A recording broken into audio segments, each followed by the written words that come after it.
Audiolibro Un curso de milagros. El proceso de la psicoterapia. El proceso de curación. Aun cuando la verdad es simple, de todas maneras se les debe enseñar a aquellos que han perdido el rumbo en interminables laberintos de complejidad. Esa es la gran ilusión. Es una estela. En su estela surge inevitablemente la creencia de que para estar a salvo uno debe controlar lo desconocido. Esta extraña creencia depende de ciertas pautas que nunca llegan hasta la conciencia. En primer lugar, se produce debido a la creencia de que existen fuerzas que se deben vencer para que uno pueda incluso estar vivo. Y luego parece como si esas fuerzas solo se pudiesen mantener a raya mediante un inflado sentido de uno mismo que mantenga oculto lo que en realidad se siente y procurando elevar las ilusiones a la luz. Recordemos que los que acuden a nosotros en busca de ayuda están severamente atemorizados. Los que creen que los ayudará les hará daño. Lo que creen que les hará daño es lo único que los puede ayudar. El progreso se vuelve imposible hasta que el paciente es persuadido para cambiar completamente su tergiversada manera de ver el mundo, su tergiversada manera de verse a sí mismo. La verdad es simple, no obstante, debe enseñarse a aquellos que creen que los pondría en peligro. Debe enseñarse a aquellos que atacan cuando se sienten amenazados y a aquellos que por encima de todo necesitan la lección de la indefensión para mostrarles lo que es la fortaleza. Si este mundo fuera ideal, tal vez podría haber una terapia ideal. En un estado ideal, no obstante, la terapia no tendría ningún propósito. Hablamos de una enseñanza ideal en un mundo en el que el maestro perfecto no podría permanecer por mucho tiempo y el perfecto psicoterapeuta es tan solo el tenue destello de un pensamiento aún no concebido. De todas maneras, hablamos de lo que se puede hacer para ayudar a los dementes dentro de los límites de lo posible. Mientras estén enfermos se les puede y se les debe ayudar. No se le pide más que eso a la psicoterapia, ni es digno del terapeuta dar menos de todo lo que tiene que dar, pues Dios mismo le ofrece su hermano para que sea su salvador del mundo. La curación es santa. No hay nada más santo en este mundo que ayudar a alguien que pide ayuda. Este intento, aunque sea limitado, aunque carezca de sinceridad, lleva a ambos muy cerca de Dios. Donde dos se unen para lograr la curación, allí está Dios, y Él ha garantizado que en verdad los escuchará y les responderá. Pueden estar seguros de que la curación es un proceso que Él dirige porque se rige de acuerdo con su voluntad. Disponemos de su palabra para que nos guíe mientras procuramos ayudar a nuestros hermanos. No olvidemos que por nosotros mismos no podemos hacer nada y apoyémonos en una fuerza que está más allá de nuestro limitado alcance con respecto a qué debemos enseñar y a qué debemos aprender. Un hermano que busca ayuda puede brindarnos regalos que exceden en mucho lo más elevado que se pueda percibir en sueño alguno. Nos ofrece la salvación, pues viene a nosotros como Cristo y Salvador. Lo que pide lo está pidiendo Dios a través de Él, y lo que hacemos por Él se convierte en el regalo que le hacemos a Dios. La sagrada petición de ayuda que el Santo Hijo de Dios hace es su percibido infortunio. El Padre no puede dejar de contestarla. Él necesita, no obstante, una voz a través de la cual pronunciar su santa palabra. una mano con la que alcanzar a su hijo y tocar su corazón. Es semejante proceso. ¿Quién no se curaría? Esta interacción santa es el plan de Dios mismo por medio del cual su Hijo es salvado. Pues dos se han unido y ahora Dios cumple sus promesas. Los límites impuestos tanto por el paciente como por el terapeuta ya no cuentan, pues la curación ha comenzado. Lo que ellos deben comenzar, el Padre los completará, pues nunca ha pedido otra cosa que la más mínima muestra de buena voluntad, el más pequeño de los avances y el más leve susurro de su nombre.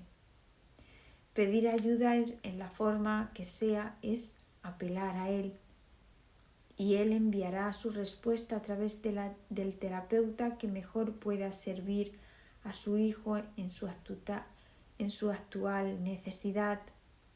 Tal vez la respuesta no parezca ser el regalo del cielo, puede incluso parecer un empeoramiento y no una ayuda. No obstante, no seamos nosotros quienes juzguemos el resultado. En alguna parte todos los dones de Dios serán recibidos en el tiempo según ningún esfuerzo puede ser en vano. No se pide que seamos perfectos cuando intentamos curar. Ya nos hemos engañado si creemos que hay necesidad de curación, y la verdad nos llegará solo a través de alguien que parece compartir nuestro sueño de enfermedad. Ayudémosle a perdonarse a sí mismo por todas las transgresiones por las que se condenaría sin causa alguna. Su curación es la muestra, y según veamos su impecabilidad brillar a través del velo de culpa que cubre al Hijo de Dios, contemplaremos en la faz de Cristo y comprenderemos que no es sino la nuestra. Permanezcamos en silencio ante la voluntad de Dios y hagamos lo que está dispuesto que debemos hacer. Solo hay una manera de llegar allí donde comenzaron todos los sueños, y es ahí donde los dejaremos para marcharnos en paz para siempre.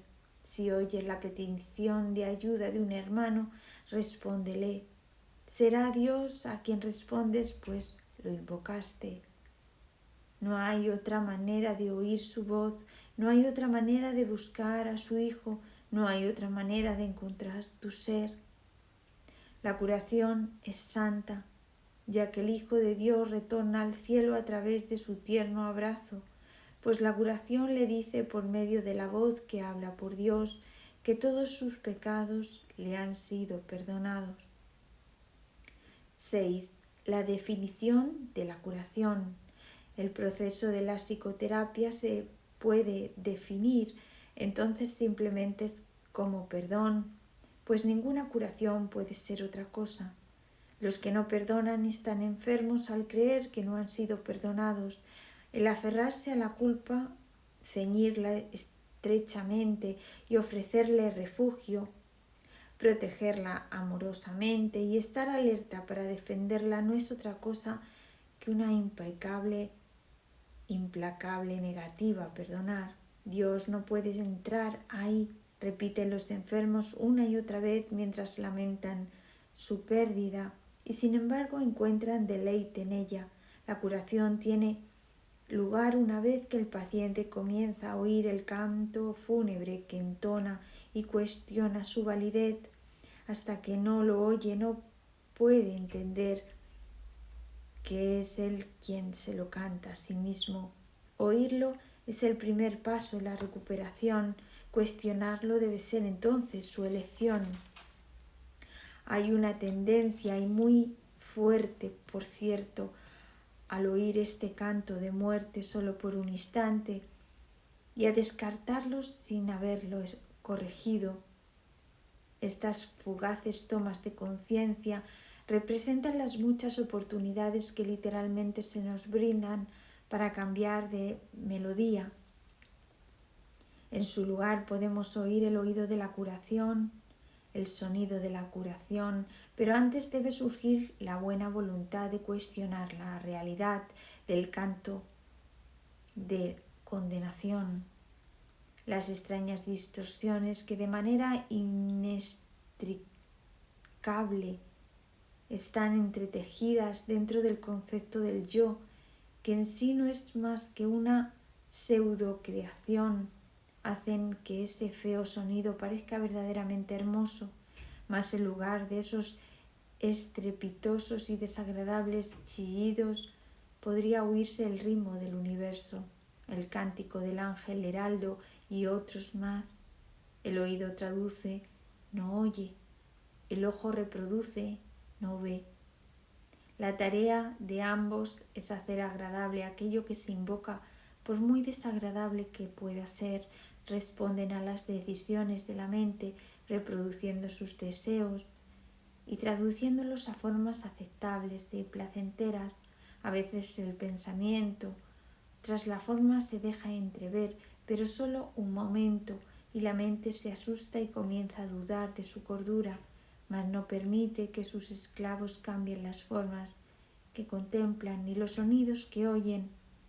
Estos constituyen sus remedios, sus protectores contra la demencia. Estos testimonios que los sentidos ofrecen tienen un solo propósito: justificar el ataque y de esta manera conservar la falta de perdón sin que se reconozca como tal. Cuando se la ve sin disfraz resulta intolerable. Sin protección no podría perdurar. He ahí donde se atesora toda enfermedad, pero sin reconocer que es así, pues cuando una falta de perdón no se reconoce, la forma que adopta la hace parecer algo distinto. Y ahora es ese algo distinto lo que parece atemorizar, pero no es algo distinto lo que puede ser sanado. No está enfermo y no necesita remedio alguno. Concentrar tus esfuerzos curativos en ello es inútil.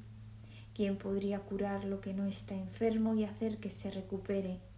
La enfermedad adopta muchas formas y lo mismo hace la falta de perdón. Las formas que adopta una no hacen sino reproducir las formas que adopta la otra, pues son la misma ilusión. Tan fielmente la una se traduce a la otra, que es un estudio riguroso de la forma que adopta una enfermedad. Revela claramente la forma de falta de perdón que representa. No obstante, ver esto no produce una curación.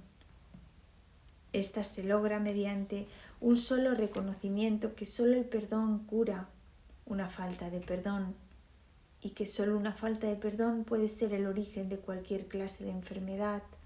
Darse cuenta de esto es la meta final de la psicoterapia. ¿Cómo se alcanza?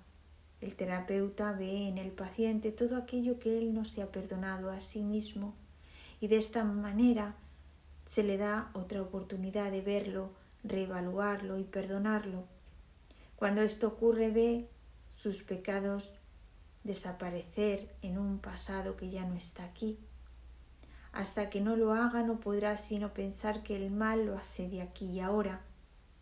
El paciente es la pantalla sobre la que el terapeuta proyecta sus pecados, permitiéndole así desvanecerse de ellos, mas si conserva un pequeño aspecto del pecado que está percibiendo, su liberación es parcial y no está asegurada.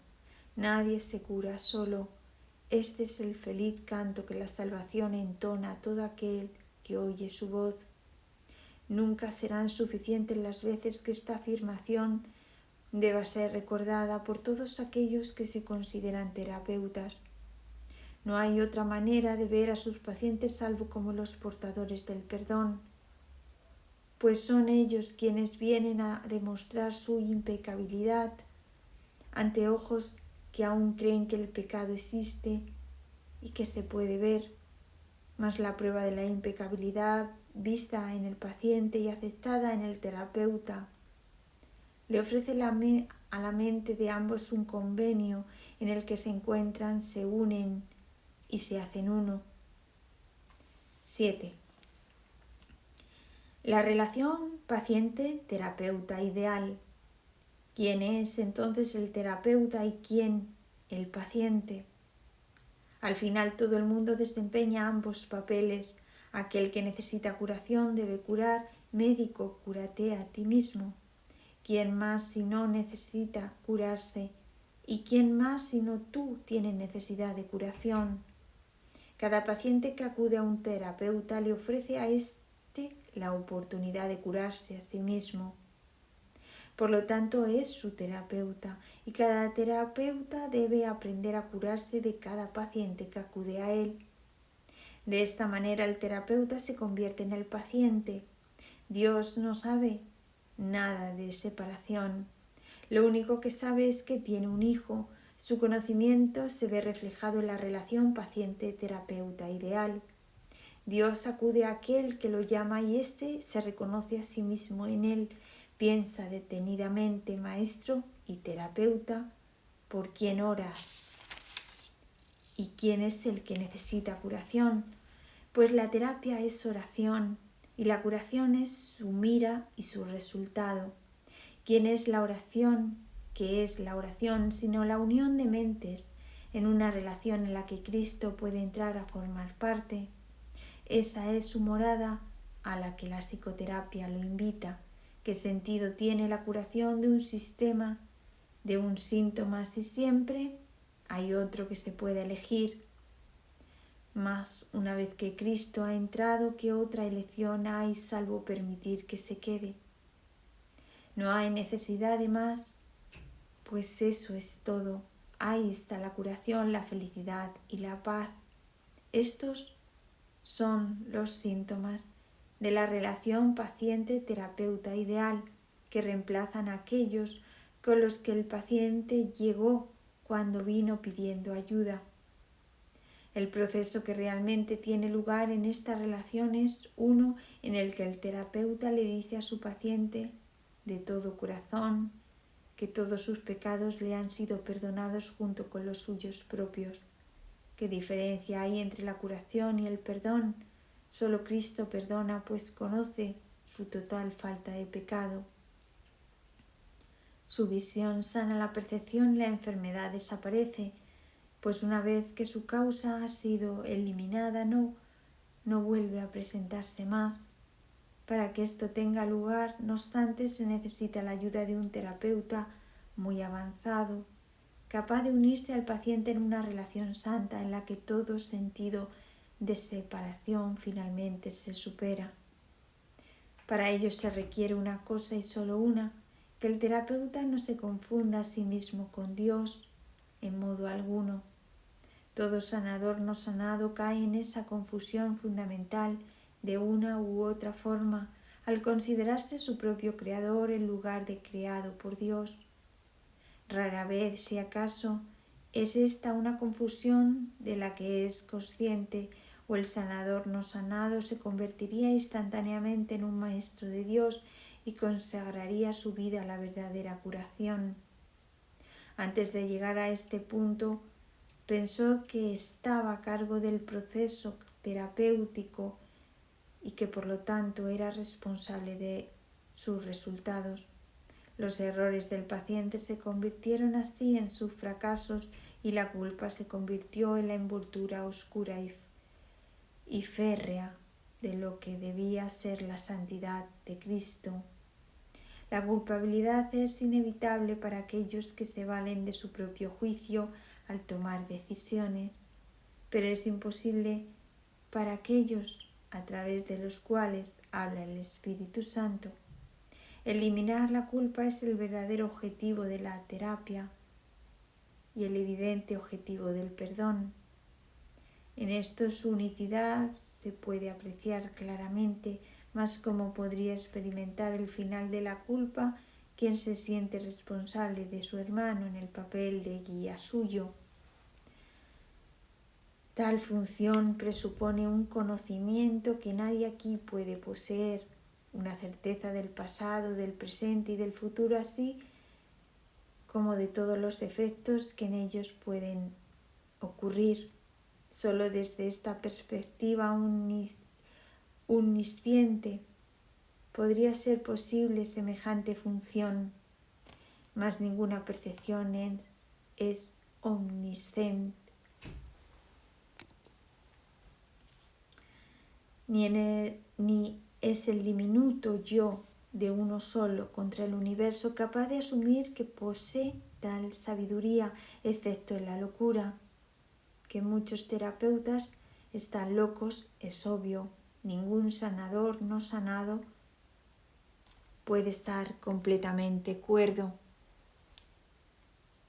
No obstante, es tan demente negarte a aceptar una función que Dios te ha encomendado como lo es inventar una que Él no te dio.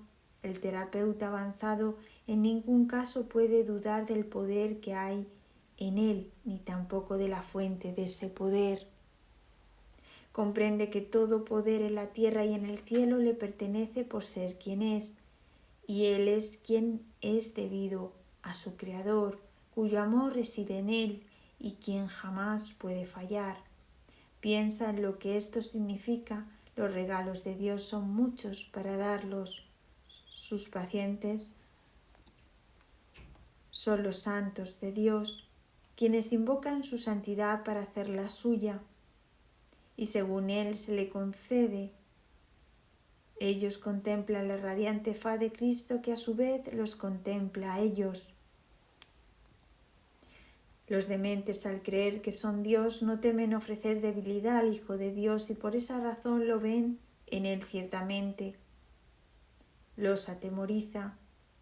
El sanador no sanado no puede evitar sentir miedo de sus pacientes y sospecha de su lealtad.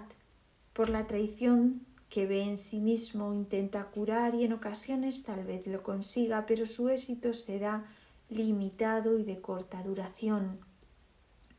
No ve el Cristo en aquel que acude a Él. ¿Qué respuesta puede dar a uno que parece un extraño ajeno a la verdad y pobre en sabiduría, desprovisto del Dios que le debe ser dado? Contempla a tu Dios en Él, pues lo que verás será tu respuesta. Piensa en lo que en realidad significa la unión de dos hermanos y luego olvídate del mundo y de todos sus míseros triunfos, así como de sus sueños de muerte. Todos son uno y lo mismo y ahora nada puede recordarse del mundo de la culpa. La habitación se transforma en un templo y la calle en un torrente de estrellas que suavemente se desliza más allá de todos los sueños enfermizos. La curación se ha dado, pues lo que es perfecto no necesita curación y que puede necesitar perdón allí donde no hay pecado. Siéntete agradecido, terapeuta, de que puedas contemplar cosas como estas solo con entender tu verdadero papel. Si no lo haces, habrás negado que Dios te creó y por ende no sabrás que eres su hijo. ¿Quién es tu hermano ahora? ¿Qué santo puede venir para llevarte con él a casa? Has perdido el rumbo. ¿Cómo puedes ahora esperar ver en él una respuesta que te has negado a dar? Cura y cúrate. No hay otra alternativa que pueda jamás conducir a la paz. Deja entrar a tu paciente, pues viene a ti de parte de Dios. ¿No es acaso su santidad suficiente para despertar en ti tu memoria de Él?